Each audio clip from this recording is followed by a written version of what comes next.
Bonjour à tous, je suis David Nunga. Je fais cette vidéo pour faire une dénonciation des fraudes qui ont eu lieu dans le cadre des élections du 12 octobre dernier à Mbam, élection dans laquelle j'étais représentant de l'administration et dans un bureau de vote. Je voudrais dénoncer ici toutes les manigances qui ont eu lieu et pour lesquelles j'ai malheureusement été impliqué. La démarche ici vise pour moi à soulager ma conscience parce que je ne suis pas quelqu'un qui prend part au faux et c'est également une manière pour moi de faire mon mea culpa pour avoir été mêlé à ça. Le 12 octobre dernier, j'ai été dans un bureau de vote à Mbam. Le représentant de l'administration, c'était moi, David Nunga. La représentante de l'ECAM, c'était Madame Martha Voto. Et il y avait également un représentant du RDPC qui était Monsieur Ndongve. Et il y avait un bureau de vote. J'aimerais signaler aussi qu'il y avait un autre bureau de vote à côté. Nous étions deux bureaux de vote dans une même salle. Il y avait deux urnes. Donc il y avait un représentant du RDPC. Et donc l'élection a commencé, elle s'est poursuivie normalement. À partir d'un certain moment, le représentant du RDPC allait vérifier dans la poubelle pour voir quelles sont les tendances. Il a vu qu'il y avait beaucoup de bulletins blancs et il a pris son téléphone, il a marqué son mécontentement en appelant certaines personnes au téléphone et ses propos étaient les suivants. On donne notre argent aux communautés et ils viennent ici voter le FSNC. Qu'est-ce que cela signifie? Non, il était fâché. Donc, d'après lui, il ne faut pas. Ils ont donné leur argent et on doit voter le RDPC. Donc. Et après ça, j'ai remarqué que le flux des lecteurs n'était plus le même. Les gens ne venaient plus. Peut-être les gens se sont dit qu'on a compris que nous votons parce que vous savez qu'on peut savoir quelles sont les communautés qui votent dans tel ou tel bureau de vote. Et donc, vers 17 h, le représentant du préfet vient et le représentant du RDPC le suit et ils s'en vont causer. Et après, il parle avec la représentante de l'ECAM, de mon bureau de vote, et c'est elle qui me fait savoir que les instructions du préfet sont telles que le taux de participation est très faible.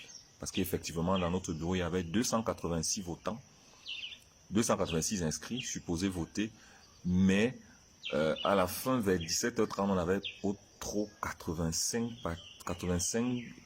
qui ont effectivement voté. Donc, c'est ce qui s'est passé. Et donc, elle me fait savoir que l'instruction du préfet, c'est de commencer à bourrer les urnes. Et quand elle me fait savoir ça, je sors d'abord, je prétexte aller charger mon téléphone parce que je ne veux pas participer à ça. Malheureusement, pour moi, j'ai mal calculé le temps parce que quand je reviens, ils sont encore en train de bourrer les urnes. Et j'entre dans le bureau de vote, je me mets à prendre part. On me dit, prends le bulletin, donne ceci, fais cela. C'était sale. Donc, mettre les signatures. Vous voyez les registres dans lesquels on émargeait. On a mis des signatures pour ceux qui n'étaient pas là. On a mis des empreintes, mis les signatures, mis les empreintes, bourré les urnes. Il y avait également un représentant du FSNC, le bulletin jaune. Mais lui également, quand je suis revenu, parce qu'au début il était zélé, il était véritablement là pour qu'il n'y ait pas le faux. Mais à la fin, lui aussi s'est laissé corrompre. Et donc, il a également commencé à brûler les urnes. Donc, on a fini par brûler les urnes. C'est la représentante de mon bureau de vote qui me dit, bon, écoute, aide-moi, comment tu me laisses comme ça et tout. Voilà, aide-moi. Et c'est là que, bon, je l'ai aidé, mais véritablement, mon cœur n'était pas dans ça. J'étais dans un village inconnu et j'ai commencé à faire des choses également. Je connais personne ici, c'est pas mon village. Je commence à faire ça. Et à la fin, on se met devant le tableau pour le décompte. C'est moi qui étais chargé du décompte parce qu'il n'y avait même pas de scrutateur. Quand je prends un bulletin jaune, je dis FSNC. Le représentant du RDPC dit RDPC. Et donc, toutes les voix du FSNC ont été systématiquement annulées. Toutes les voix du FSNC ont été annulées systématiquement. Toutes.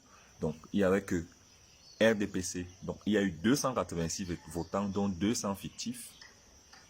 Et même ceux qui ont voté FSNC, leur bulletin s'est transformé en bulletin RDPC parce qu'il n'y avait personne pour faire la contradiction. Et c'est ça qui s'est passé dans ce bureau de vote. C'est à ça que j'ai été mêlé. Je fais cette vidéo pour faire une dénonciation, pour dire aux Camerounais que voici ce qui se passe. Je suis Camerounais, mais je soulage, c'est pour soulager ma conscience parce que je ne peux pas dormir chez moi avec ce genre de choses. Je ne peux pas. Lorsque nous étions dans ce bureau de vote, nous savions que le représentant du RDPC, qui s'est montré très gentil avec nous, qu'il allait nous donner quelque chose à la fin. Mais je ne savais pas que c'était par rapport à cette basse besogne-là, cette fausse besogne. Si donc, quand la dame d'Eleka m'a donné 10 000 francs, je lui ai remis les 10 000, je lui ai dit que je pensais qu'il allait nous donner ça parce que, bon, on a fait un travail républicain, mais c'est pas si c'était pour le faux, reprenez votre argent. Néanmoins, j'ai pris part à ça. Je reconnais que, à contre-cœur, je l'ai fait, mais j'aurais dû sortir, ne même pas être là, mais j'étais là. C'est pour ça que je fais cette dénonciation. Il y a eu le faux en BAM. Et dans toutes les localités alentours, c'était pareil. Donc voilà ma dénonciation d'aujourd'hui.